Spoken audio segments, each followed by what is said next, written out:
everybody, this is herculespetix, founder, curator, docent, and gift shop employee of the herculespetix Academy of Comic Book Studies. Today we're going to be looking at the Steve Ditko Academy edition that we here at the herculespetix Academy made ourselves with scissors and glue. We cut out all the crap from a bunch of comics and saved all the good stuff. In this case, all these great Steve Ditko stories. It looks like it's Uncanny Tales from the Grave number 10. That is just the cover because I needed something to wrap it all up in. Unfortunately, it's not a Ditko cover. According to Grand Comics Database, with question marks, this is suspected to be the work of Arvell Jones and Mike Esposito, this cover. Pretty typical mid-70s Marvel hack work. Not very good. But this is why. Because the first story in that issue is The Strange Magic of Master Khan from Strange Tales number 77 originally. And this is some beautiful Steve Ditko artwork. Kind of a silly story, as we shall see. But I gotta say this, I think of all Ditko's art, all the companies he worked at, all the eras, I really think his Atlas mystery stories was his high point. You know, of course, I love Spider-Man, Doctor Strange, but even by that point, by the early 60s, Steve Ditko wasn't as rigorous in his illustrating. He kind of lost some of his line work. It wasn't as dense. And it looked great, but I really like when he puts a lot more work into the page. It looks so good. It's got all the wonkiness of Ditko, his style, but it's also has this illustrative aspect that he lost pretty early on in his career. Every now and then it would pop up, but in here, every panel is just amazing. So this is a typical, Atlas mystery comic. Maybe Stan Lee wrote it, who knows? Had a question mark. Chances are he did. Chances are Steve Ditko did most of the work and Stan Lee just put some dialogue over it. So we meet this captain guy, the sea captain, and he really wants this dragon ship. He's coveting it. And he goes to the second in command of this dragon ship and makes an offer. And he says, very sorry, master not sell dragon ship, impossible. And he's thinking to himself, I'll get it one way or the other. So the owner of this dragon ship is this guy, Master Khan, a wealthy trader, but he's also a lifelong dabbler in the occult. So he's a sorcerer. And so this guy, I can't find this guy's name. Does it say it on the first page? No, I know his name. But he gets this crew of guys, and he makes a deal with this dude. And they basically drug Master Khan's crew. They give him some wine that's drugged. So once they're all pass out, he takes them off the ship and his crew takes over. When Master Khan comes out of his chambers, he's basically tells them what's going on. He says, this is my ship now. Take him down to the brig. And all of a sudden they look out at the ocean and Master Khan is standing on the waves. And he says, you wanted my ship? Hawk Gormley? That's his name. Hawk Gormley. It's like, you wanted my ship? Take her. And they go up on this wave. It's just crazy looking. And then all of a sudden the sea becalms. And it's just like white. This mist takes over. And these guys are just freaking out. Like, what the hell's going on? Yeah, look at this drawing here. So nice. And then they look down and the ocean is so calm that it looks like glass. And they can't see anything else. It's just like this opaqueness all around them. And Gormley's like, where's Master Khan? But he's not there. He's above them all. And he says, you wanted my ship, Captain, now it is yours. So sail it if you can. The dragon ship is in a bottle. It's a ship in a bottle. Pretty silly ending. I mean, he could have just turned them all into frogs. Now he doesn't have his ship anymore. He ships a little tiny ship in a bottle. So he doesn't have his dragon ship. Just to teach him a lesson. Oh, it's a very silly story, but beautiful Ditko art. Here's another Atlas comic. I found this from some other 70s reprint. No Sign of Life. We see these two guys from Earth. They've been like traveling for years and years through space, trying to find any sign of life on any planet, and they have not. As you probably know, like, life is a very rare thing in the universe. Not many planets sustain it. It's just this rare confluence of certain things happen to make life, and it's very, very rare. So they're going throughout the galaxy, and they're not finding anything. Finally, they see this like asteroid belt, and they're like, okay, this is our last shot. We've looked at every planet. Maybe these asteroids have some life. And they're on them, and of course they're like, nah, nothing here either. And then as they fly away, we see like these asteroids, they have these little faces on them. and they're just kind of like, it looks like they're smiling, kind of chuckling amongst themselves. So, yeah, there is life in the galaxy. It's just these giant asteroids. As you probably know from watching my videos, I rip out the ads from old comics when the signature is aligned, and you can do it. And I had this one, this ad for Shade the Changing Man. And I don't know if this is from the front cover or the issue itself, or if it's just new art. I think it is new art, so I figured, I get another page of Ditko. I just had to cover up some page. So here we have the two Charlton Killjoy comics. These were in the back of E-Man number 2 and E-Man number 4. And these are great. These are Charlton comics, they didn't give a shit what the artist did. As long as they filled up the page, I guess as long as they didn't do, like, I don't know, hardcore pornography or something. But they barely looked at the pages, so Ditko would take their crappy rates. They paid way worse than Marvel and DC. But Ditko worked for them for decades because they let him write whatever the hell he wanted. And you guys probably know Ditko had a lot of weird messages he wanted to share with the world. Very interesting worldview. Very inspired by, like, Ayn Rand and objectivism. So this is now, we're looking at mid-70s Ditko. But he's writing and drawing it. And, man, he is just like, this is pure Ditko mania. His crazy philosophy. So we start off, we see these guys, it's Robber Hood and his merry men. And, of course, they're stealing from the rich and supposedly going to give to the poor. And Killjoy shows up and beats the shit out of all of them. I love Killjoy. He's like a total cipher. I don't even think he says a word in any of these comics. We don't know really anything about him. And we can see Ditko with his whole philosophy. Robert Hood is like, you have no right to interfere. We're legitimate, hardworking guys trying to do good. We have rights. He's prejudiced against us because we're a minority group fighting exploitation. There ought to be a law against his kind. So basically, it's like, that 70s post-Miranda thing of just like, oh, the criminals have more rights than the victims. He takes it to this, kicks it up a notch. Now we see this other group of villains. It's this guy's named General Disaster and his private army. And they're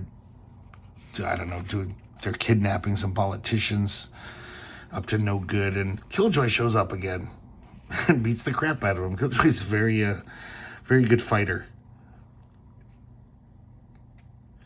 And once again, he's whining about, I have the right to be a dictator, sob. And now we see another group of villains. He's really packing a lot of story in this, I think it's like a 7-8 page comic. It's Jungle Jake. And he's got all these trained zoo animals to help him with his crimes. And 2 panels later, like clockwork, Killjoy shows up. Knocks all the animals out.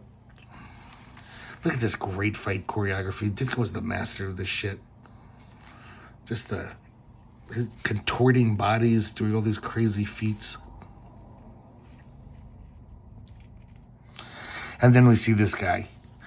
He works for the foundation to protect the guilty from justice. And he is the epitome of a bleeding heart liberal. And he's just always crying. He's basically saying, Killjoy's ruining the careers of hardworking criminals. They have rights. We have to help them. And the whole time, just tears are flowing out of him like raindrops. And then he's at a demonstration with some of his people who believe like him. Our first concern is for the guilty. For every guilty victim, there is an innocent criminal. Oh, like Steve Ditko is just so warped. Like, yeah, I see what you're trying to say, Steve Ditko, but you're insane. And here's the irony. So this guy who's all crying for criminals, he's walking down the street, and these criminals grab him, snatch him, and beat the shit out of him and take his money. And even while, look at that, like, kind of gruesome. He's like, they just beat him within an inch of his life. He's still saying, ha, nice guys. They have grown right to pursue their lifestyle, grown without interference. So he hasn't changed his tune. He's happy that he could help them. So now we're back with those three criminal groups. I guess they're out on bail because of the liberal justice system. And they're all arguing about who's going to be in charge. But then all of a sudden, this woman shows up and she says, I'm going to be your queen. I don't care. You guys are arguing about who's going to be king. I'm going to be your queen. So they all attack her and she just like lights up like a volcano. She's like fire. And her name is Flame, actually. And so they realize, they're like, okay, you can lead us. So she does this thing where she has these two goons. Excuse me. They pretend to kidnap her. She acts like she's a little innocent victim. Help. And Killjoy comes out of nowhere. Beats them up. And this is also so she can get close to him. So she gives him a hug. You saved me, my hero. And then she lights herself up, hoping that it'll incinerate Killjoy. But I guess Killjoy has some amazing powers because it doesn't do anything to him. And she's like, you're still alive. That's unfair. Mean. How could you be so cruel to make me fail? Why can't you let me have my way? So, I mean, in some ways, Steve Ditko has predicted the way things have become. Because a lot of people play the victim game. Even like people who are oppressing other people. We see people like Donald Trump who does these horrible, oppressive things to people. And then he turns around and says, oh, they're all after me. Why are they picking on me? So now all the three groups en masse are trying to kick Killjoy's ass. And this is just, look at this Ditko fight shit. Amazing. I wish there was just 10 pages of this. Yeah, nobody could do it like Ditko.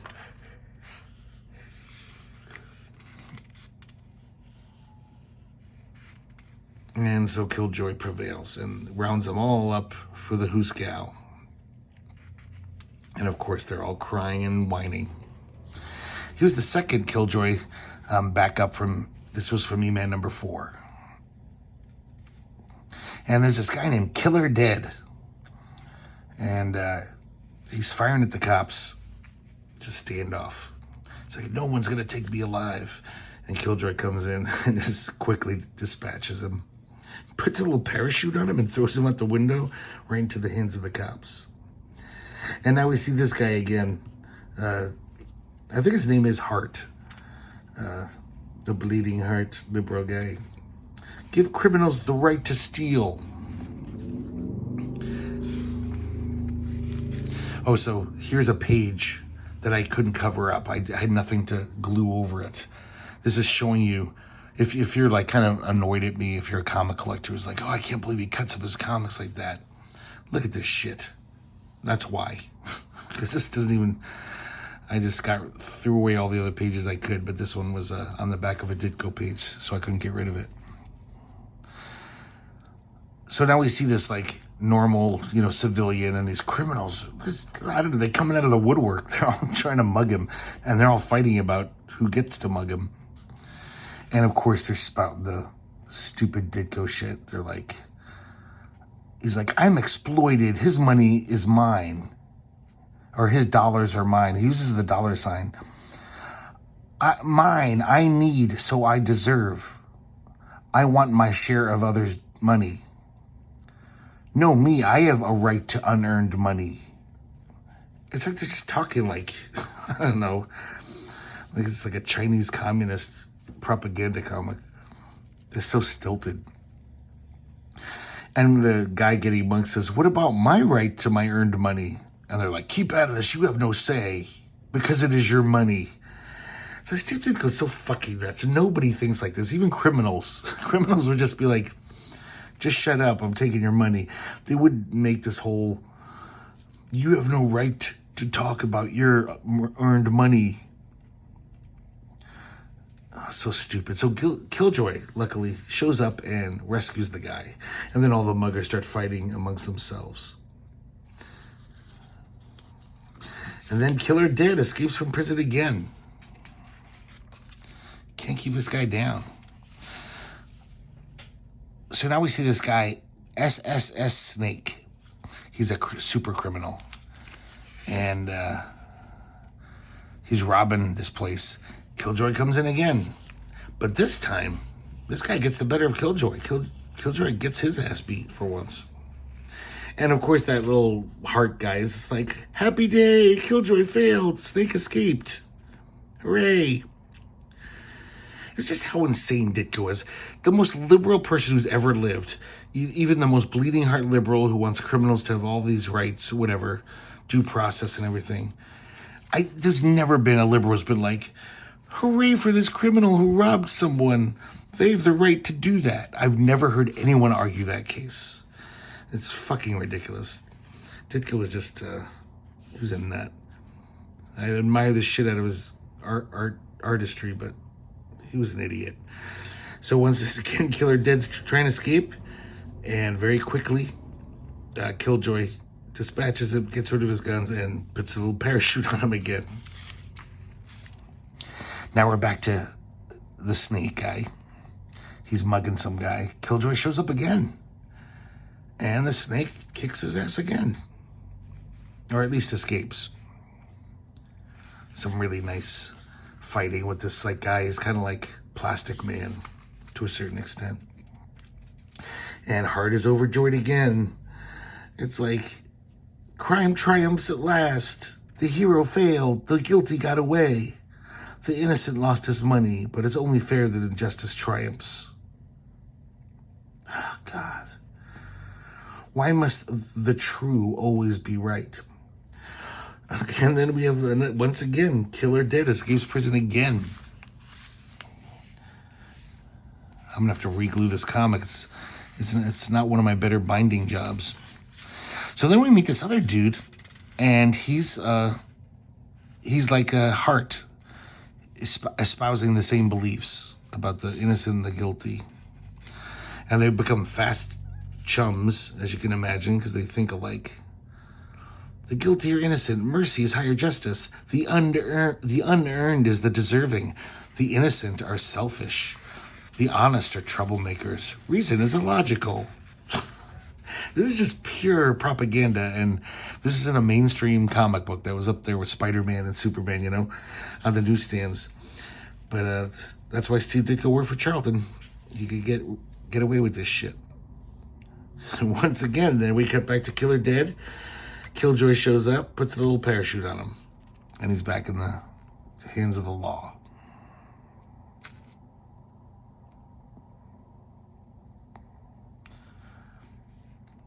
Oh my God. And then 3 panels later, Killer Dead escapes again.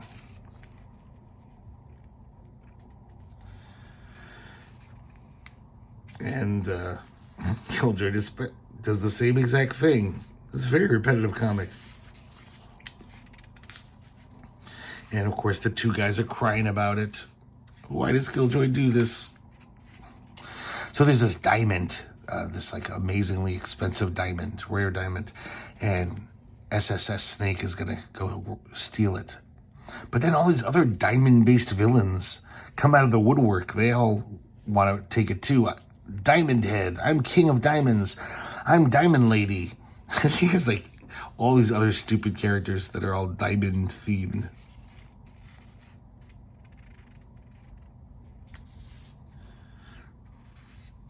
So Snake is running away with the diamond, and it was really a trap that Killjoy made. The diamond pops open. It was like some container, and it's got this goop in it that spreads and entraps SSS Snake. And it entraps him enough that Killjoy can finally beat the crap out of him. And he succeeds. And then at the end, once again, Killer Dead's escaping prison. And he's all like, this time won't be like last time. This time.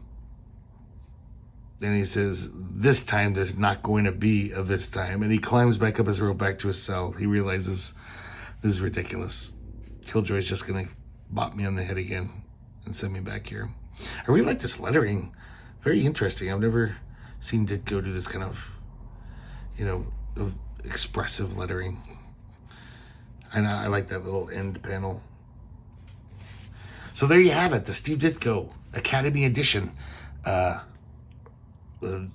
only comic, only issue that exists of this comic, because I made it. But of course, the stuff inside is at various places you can find it. So I hope you enjoyed it, and I hope you join me here next time at the Herculespetix Academy of Comic Book Studies.